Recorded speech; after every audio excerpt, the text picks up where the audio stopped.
এবার আমি সার ভেবেছি এক ভাবির কাছে শিখেছি এবার সার ভেবেছি। কে গায় নারী কণ্ঠের সঙ্গীত ধ্বনি ভেসে আসছে আমার সভাকক্ষের দ্বারদেশ থেকে। দেখো তো গোপাল, কে ওই নারী?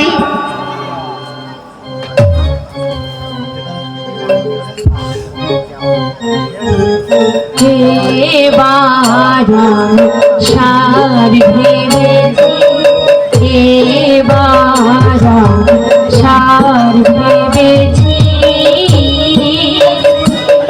এক ভাবির কাছে ভাব শিখেছি এক ভাবির কাছে ভাব শিখেছি এবার সার ভেবেছি এবার সার ভেবেছি।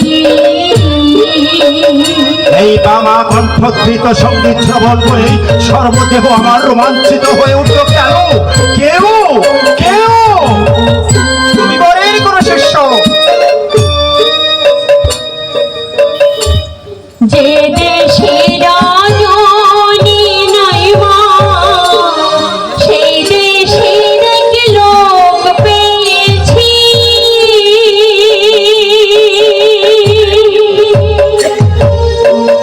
যে দেশে রাজনী নাই মা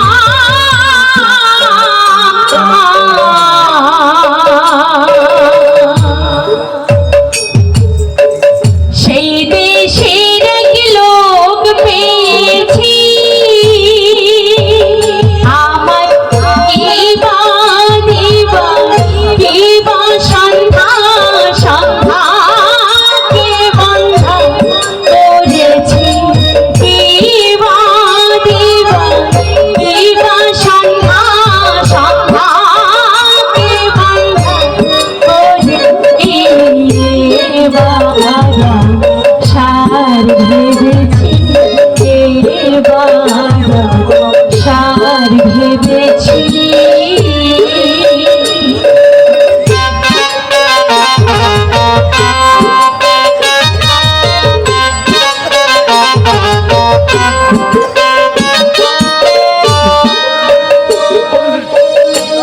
ছোটেছে আর কি ঘুমায় যোগে জাগে জেগে আছি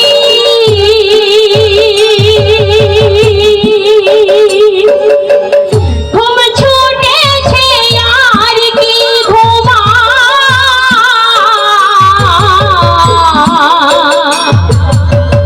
যোগে জাগে জেগে আছি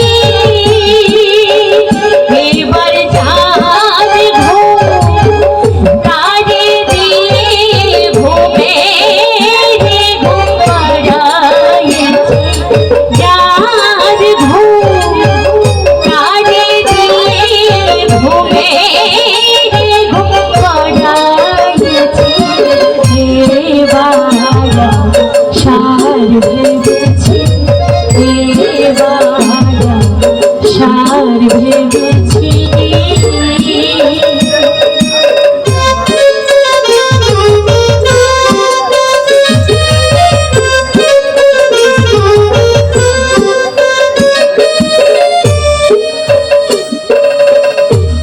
প্রসাদ বলে ভক্তি মুক্তি উভয়কে মাঠে করেছি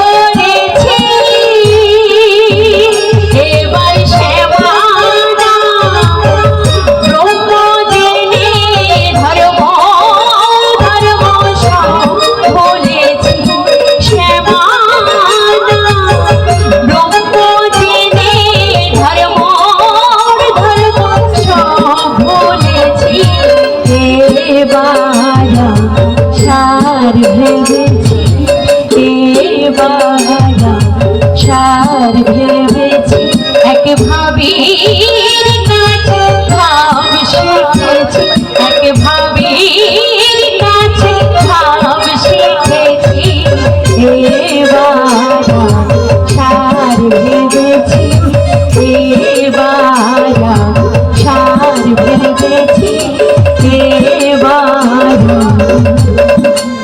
সার ভেবেছি। অপূর্ব সুন্দর, যেমন ভাষার পরিপাট্য তেমনি সুর লহরী ভাব রাজ্য ছেকে তুলেছে। এ গান তুমি কার কাছে শিখেছো মা? হালি শহরের সন্নিকট কুমার হট্ট নিবাসী ভক্ত কবি রামপ্রসাদ সেনের কাছে। ও, সেই জন্য বুঝি গানের শেষ ছন্দে প্রসাদ উল্লেখ করেছো? হ্যাঁ, চমৎকার, অতি চমৎকার।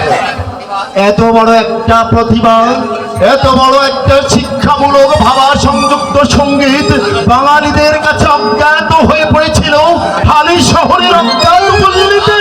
গোপাল, তুমি এই মুহূর্তে দেহ রক্ষী দিয়েই হালি শহরের সন্নিকট কুমার হট্ট গ্রামে যাও। আমি জীবিত থাকতে এত বড় একটা প্রতিভা অকালে শুকিয়ে যাবে? না না, তা হবে না। যাও যাও গোপাল, সেই ভাবুক ভক্ত কবি রামপ্রসাদ সেনকে আমার রাজসভায় নিয়ে এসো। এমন মহাপুরুষের পরিচয় দিয়ে বাঙালিদের শিক্ষা ভান্ডারের সন্ধান বলে দিয়ে এই কৃষ্ণচন্দ্রের কাছ থেকে কিছু না নিয়ে চলে যাচ্ছ মা? আমার পারিশ্রমিক তো আমি পেয়েই গেছি মহারাজ। ভক্ত কবির রচনা প্রচারের জন্য আমি ভিখারিনীর বেশে মানুষের দ্বারে দ্বারে ঘুরে বেড়াচ্ছিলাম। আপনি আপনি আজ আমার সে ঘোরার অবসান করে দিয়েছেন মহারাজ। এই যে আমার যথেষ্ট পাওনা, এই আমার যথেষ্ট পাওনা। আমি আসি মহারাজ। এবার সার ভেবেছি, এবার সার ভেবেছি, ভাবির কাছে ভাব শিখেছি, এক ভাবির কাছে ভাব শিখেছি, এবার সার ভেবেছি। গোপাল, এই শ্যামা সঙ্গিনী বালিকা বিদ্যুৎ প্রভার মতো আমার রাজসভায় এসে আমার মনে সন্দেহের মেঘ ঘনীভূত করে দিয়ে চলে গেল। কেউ কেউ কোনো শিষ্য হয়তো তাই। যাও গোপাল যাও, ওই ভক্ত কবিরা তো বড় একটা দান না পেলেই বাঙালিদের জীবন যে ব্যর্থ হয়ে যাবে। যাও গোপাল যাও, নিয়ে এসো সেই ভাবুক কবি রামপ্রসাদ সেনকে। যথার্থ মহারাজ।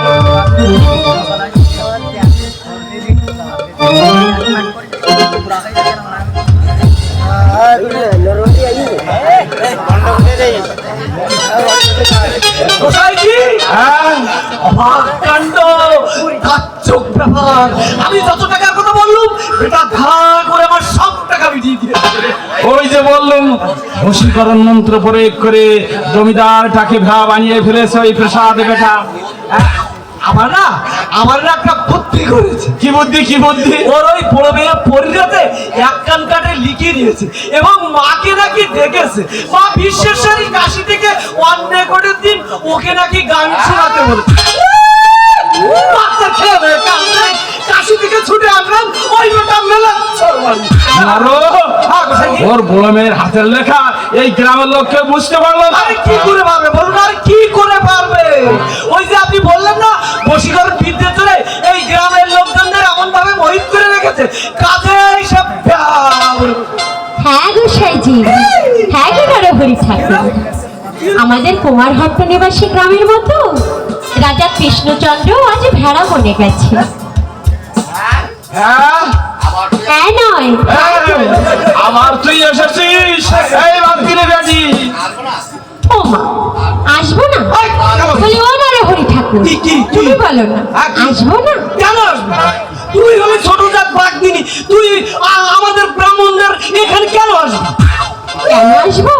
তাহলে শোনো, গঙ্গার ঘাটে সাজানো গোছানো বস্তা পাঠিয়েছে যে রাজামশাই আমার ছেলে প্রসাদ নেবার জন্য।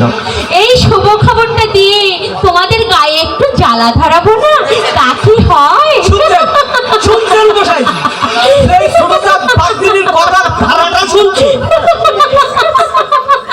বলে শুনবে না কেন? ও নরহরি ঠাকুর, কি? তোমার ওই গোসাইজি কালাও নয় আর অন্ধও নয়, দেখতে শুনতে উনি সবই পান। তবে তবে ওই প্রসাদ ঠাকুরকে যদি আর নজরে দেখে তবে অন্ধ হতে কিন্তু আর বেশি দেরি নেই। এই, এই আমি অন্ধ হতে যাবো কেন রে?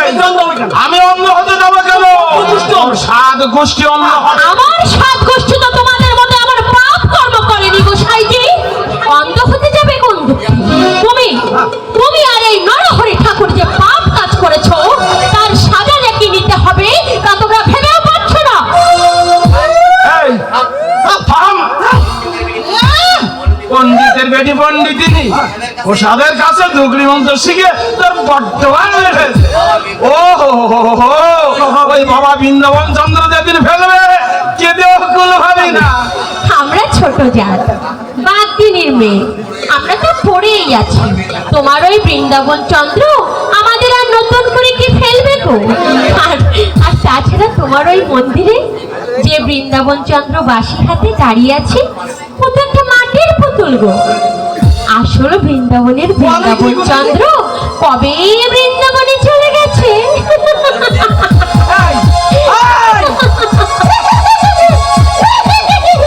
শোন শোন, তোর ওই জিপ ছোটজাত বাগদিনী, তোর ওই জিপ খসে খসে ছোটজাত বাগদিনী তোর আমার চিন্তা ছেড়ে এবার নিজের চিন্তা করে নরহরি ঠাকুর। তোমার গায়ে পচন ধরতে কিন্তু আর বেশি বাকি নেই। তোমার ওই সোনার অঙ্গে পচন ধরে মাংস খসে পড়বে। সেদিন কিন্তু আপনার লোক আর কাশি ঘেঁষবে না।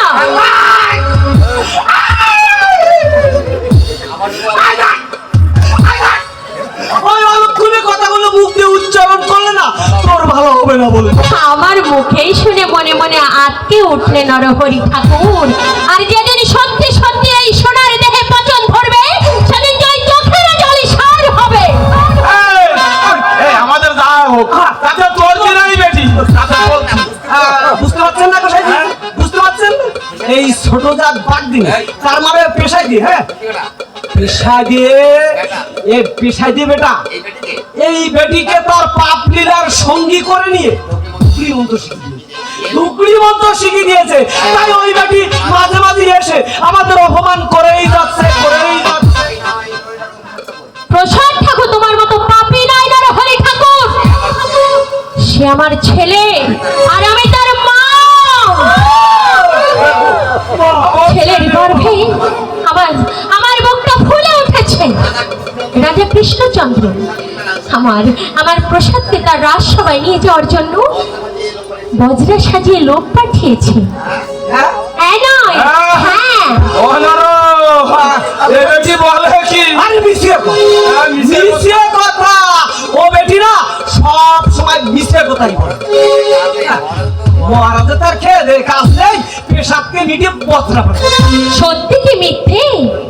তাই এসো না, এসো আমার সঙ্গে এসো, নিজের চোখেই দেখে যাও। এসো। আচ্ছা আমি না হয় সরে গেলাম, তোমরা এসো, দেখবে এসো।